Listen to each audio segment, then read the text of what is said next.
Now here's the big one, ladies and gentlemen. Authorize, award, this is under the purchasing office as well. Authorize, award, and execution of a contract with Northrop Grumman.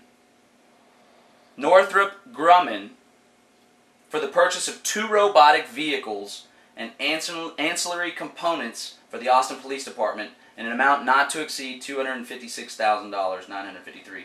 This comes from a 2008 Department of Homeland Security grant. As we see, a lot of these tyrannical programs and police state measures are being pushed through the Department of Homeland Security at the federal level. Now, I took a look at these through Northrop Grumman. It's actually a third party that actually made them, and they're smaller robotic arms. They look like Johnny Five alive. They basically look like that, and I think there's about 2 of them. They're going to be for the Austin Bomb Squad, who caters to a 10-county area around here. So surely they're thinking that there's going to be some chaos and there's going to be more bombs than there already are. There's not too many bomb threats per capita here in Austin that occur very often. But more importantly, I would like to tell the council this. The execution of this contract and the money that you give to Northrop Grumman, one of the biggest war profiteers that exists today, they have been making billions of dollars on the murdering of brown people on foreign soil for years now. And if you, City Council, choose to execute this grant, you will be complicit in one way or another. You are providing profits to them. I, for one, wouldn't allow that to rest on my conscience unless I was absolutely sure that this $256,000 was not somehow going to pay one bullet or one little section of one little ship or fighter jet or whatever type of hellish military machines they are creating to murder people. I hope that you'll think about that before you go ahead and vote 76. And I'm glad people caught this. This may have just gone through on the consent agenda. So that's why it's important, ladies and gentlemen, to check out these draft agendas, to get out to your city council meetings, to have your voices heard, because they are participating in the police state and the military state across the entire globe. Okay, so executive session, they're going to discuss, now here's a really important issue. Texans for Accountable Government has gotten involved with the Austin Police Accountability Coalition, a multitude of organizations from every single political spectrum, truly a transpartisan coalition, in order to provide more police accountability and citizen oversight of the Police Monitor's Office. Unfortunately, in the past, there's been several instances of officer-involved shootings that have ended up being shown to be an excessive use of force. One of these was the Nathaniel Sanders shooting that happened recently. Officer Leonard Quintana fired on this young man. It turns out that a lot of police training was failed. A lot of programs weren't in place. He failed to perform a lot of his duties. For example, he didn't turn his camera on. He did not announce himself. He did not wait to execute a strategic plan like the officers are trained to do with his partners. He went in on his own. And unfortunately, it ended up resulting in the death of a young man. Now, to add on top of that, not to mention the tragedy that is, but the city manager's office actually paid $50,000. Apparently, it's $62,000 now. There was more cost to investigate Keypoint. They hired in Keypoint firm to investigate the shooting and find out exactly what happened, because there was some major bias on behalf of the police chief and also someone named Dunn, a police officer Dunn, who was fired later from the Internal Affairs Office. They scrapped a report that had conclusions that were contrary to what they wanted to put out in public. They used a report that was inherently biased, so they brought in Keypoint to do an independent investigation.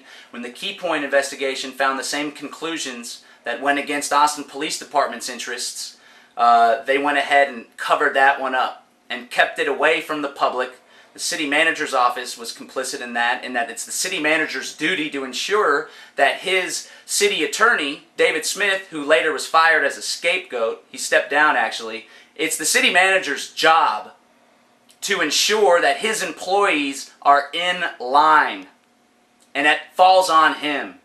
Ultimately, it falls on you and me, folks, because we're not holding our elected representatives accountable, and in turn the city manager's office, the administrative executive branch of our government, is really going to town on us right now. But this was an absolute tragedy on top of a tragedy. This is way different from all of the other issues that we've discussed because it involves human lives. Well, they do too, but this involves the loss of a human life. And the way that our city handled it is absolutely despicable. So what they're going to discuss is a settlement of a civil suit that the Nathaniel Sanders family brought against Officer Quintana, and in turn you, the taxpayer. And the settlement decided that it was going to be $750,000 to go to the Sanders family. Now it's interesting because the city has settled many times before when there was an officer-involved shooting, and what happened before each of these settlements, there was 2 of them in the 2000s that were $1 million. Along with that settlement, the officer was fired before the settlement even happened for excessive force. This is the only instance in Austin history where a police officer was not fired for excessive force, and the city is ready to settle on the basis of excessive force. So that says a lot to what current city leadership, current police chief leadership, to be specific, Chief Art Acevedo, that shows a lot to what type of house these people are running when somebody can get away with this excessive force, remain on the police force, only be a slap on the wrist for not turning the camera on, and then later get fired for drunk driving.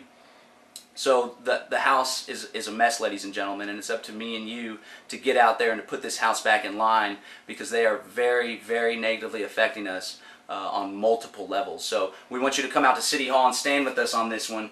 The Nathaniel Sanders family are getting their settlement. Of course, it's not going to do enough to bring back what they lost. It's not going to fill the void. Now we, the people, need our retribution. We, the people, need elected representatives as well as appointed representatives and employees like Chief Acevedo and Mark Ott. They need to be held accountable for this. It's absolutely necessary if we are to prevent this type of action from happening in the future. So the settlement not only going to Nathaniel Sanders, I think what would be even more valuable if the people of Austin were to stand up with them and to ensure that this type of injustice never occur again in the city of Austin. It's going to take a lot of numbers, folks, so we need you to stand with us. You can check out APAC's meetings every Tuesday from 6:30 to 8:30. APAC, 6:30 to 8:30 at 5604 Manor Street. And you could participate in a wonderful grassroots community organizing effort to bring justice to Nathaniel Sanders shooting and to ensure that that type of tyranny never happened again in this city.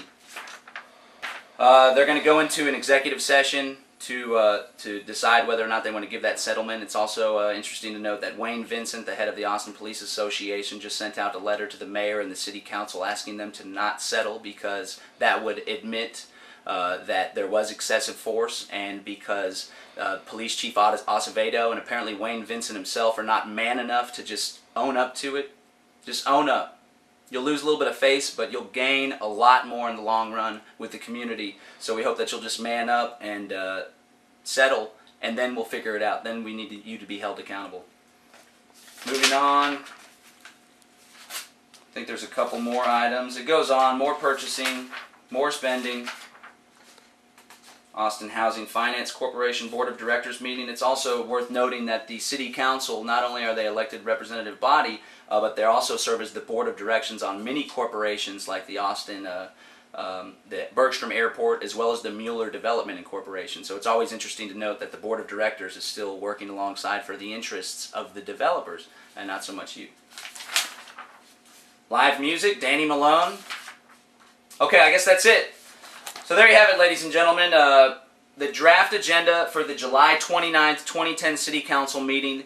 If you want to have an impact on the way that your city is run, if you want to get out there and taste what it's like to actually enact change in government, I invite you out Thursday, July 29th, 2010, 301 West 2nd Street. Come stand with Texans for Accountable Government, Fluoride Free Austin, ChangeAustin.org, the Austin Police Accountability Coalition. Stand with us. Oh, I forgot to mention, actually, I've signed up to speak during the 12 o'clock Citizens Communication. It'll be my first one, and once you know it, I'm speaking on city problems, so that should be interesting. But again, ladies and gentlemen, Thursday, July 29th, 2010, 301 West 2nd Street, 10 a.m. Show up before 10 a.m. if you want to sign up for some of these items. Have your voice be heard. Check out Tag Texas, texansforaccountablegovernment.org for more info. If you like these videos that we've been producing, we'll have an opportunity for you to support us and to make sure that more of these videos continuously keep coming out so we can grow our numbers, spread the message. So be on the lookout for an alert, a message on how you can help make sure we keep these videos going. But again, July 29th,